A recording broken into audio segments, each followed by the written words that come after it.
How to enable split screen mode on your Samsung phone with One UI 8.0, and this is the basic, fastest way to do this. To go into split screen mode, which allows you to use two apps at the same time, let's just say you already have some apps open and you want to put those two apps together. So go into the recents mode, whether it's on the navigation bar here or the gesture, go into recents view mode, which will give you a view mode of all the apps you have on your phone that's currently open.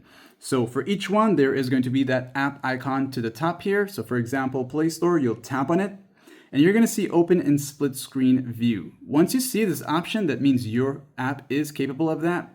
And as I tap on it, it's going to go like this here. Now from the bottom section, you can go ahead into choosing from one of the recent open apps that you have open already down here, or go down and pick another app. So maybe I want to choose one that's open already. I'll go into it and it's going to appear here. And with split screen mode like this here, you are able to navigate both apps at the same time. All right. And that's basically it. You can tap in the middle to switch them around, and bringing this all the way to the top or bottom will close out either one of them, leaving one into full screen mode like it's said.